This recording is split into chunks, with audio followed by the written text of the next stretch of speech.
Good morning. Hello, wonderful Morning. people. How are you? How you doing? So we just wanted to talk to you about another thing that we've experienced that drives us a little bit crazy. Really common, this one, isn't it? Really common. I completely understand why. So we're not having a go at anyone that feels like this, but we're going to help any of you that are feeling like this. We are going to help give you some background and science around why it's happening, and also some ways to kind of combat you feeling hungry when you exercise. So a lot of people are going to feel hungrier when they up their level of exercise. Isn't that right?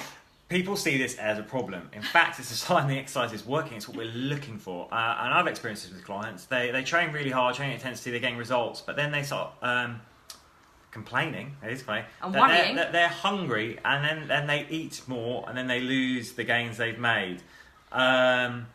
And yeah, the way we train, the way we teach you train is to increase your lean muscle mass, spike your metabolism. You will be hungrier. Now, Claire's going to talk you through the science of why you do get hungrier. We're also going to explain what you can do to fix it. But we're trying to make you feel better about it, basically. Like, I know 100% this happened to me, and it is something that you do think, oh my gosh, I'm as rabid as a dog. I'm like, I need to eat. And James will say how much I eat. I mean, I eat a lot, but I also know that my metabolic rate is pretty high, and I exercise a lot, so of course I'm going to be hungry.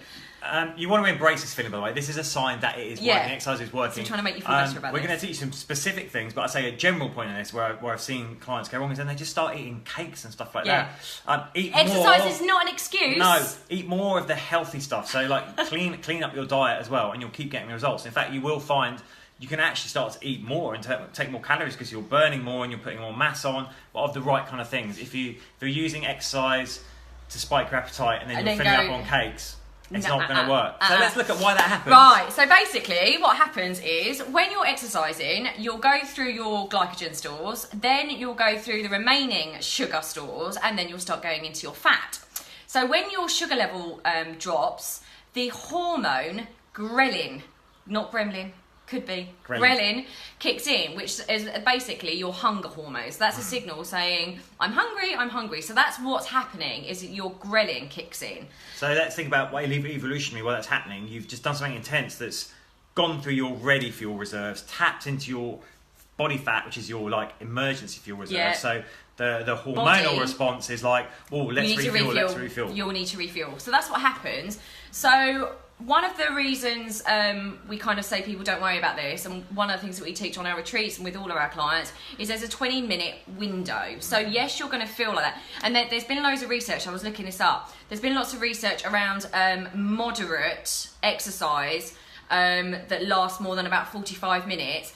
You're going to feel super hungry after moderate exercise, weirdly enough, rather than the HIIT stuff, which is what we teach, because you're leaving your body in that hunger state with that ghrelin not being kind of satiated for a longer period of time. So actually the stuff that we teach, which is super fast, super effective HIIT, which lasts no longer than about 20 minutes, is great because then you can refuel really quickly. You've gone through your reserves quicker than your moderate exercise. You've gone through those reserves, but then you can refuel quicker, which James will we basically say there's a 20-minute window. 20-minute magic window to get protein in. Basically, your body is optimized for protein synthesis, which means you're going to transport the protein straight to the muscles to start building and repairing them.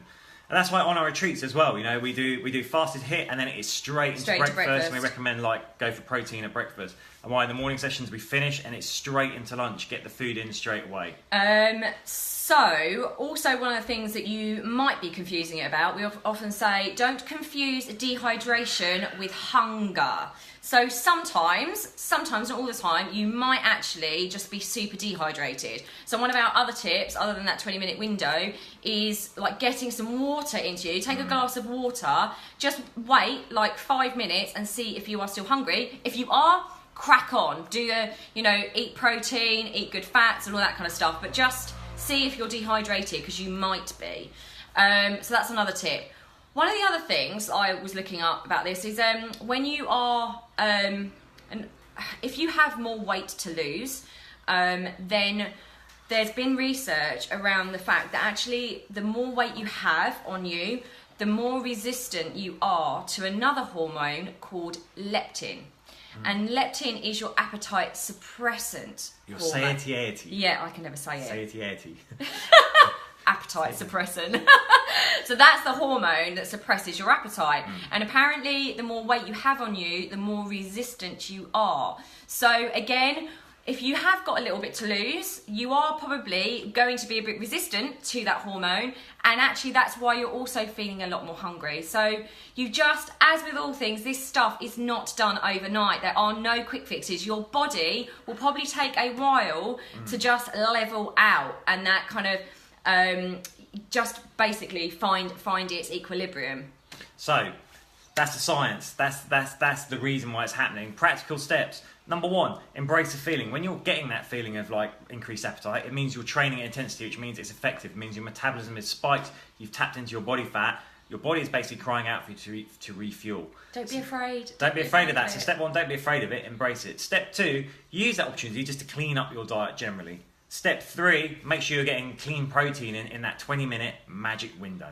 Yes. Yes. One other thing I was going to say, actually, you know when people say, I feel sick for a while after I've exercised? A bit like me right now. Yeah. So James Just done a heavy lifting Yeah, session. James is feeling this right now. The science behind that is basically when you're working out, the blood's actually going to the muscles to work the muscles and away from your... Where's the blood going? Huh? To your muscles? Muscles. To your muscles, what? Why are you taking the mickey out of me? So they go to your muscles and away from your stomach. So basically, you're feeling sick because you haven't got any digestion going around. And also, if you're not hungry for a while afterwards, it's actually because you've been taking in loads of carbon dioxide. like breathing like that, loads of carbon dioxide, and it's raised the acidity in your blood, which actually makes you feel a bit nauseous. So there's some science around that. So either or, you either feel a bit sick or not hungry, probably both of them linked, but that's the science behind that. So I just thought I would share, because we do get a lot of clients saying, I can't eat straight after my workout. Well, try, because actually in that 20-minute window is where you can help with your appetite and stuff. I hope that is helpful for you. If you would like to learn more like that, then come join us on one of our retreats. Next one's beginning of July the 1st to the 5th. Again, 15th to 19th in beautiful Ibiza. Come train in the sun with us. Okay, take care. Bye. Bye.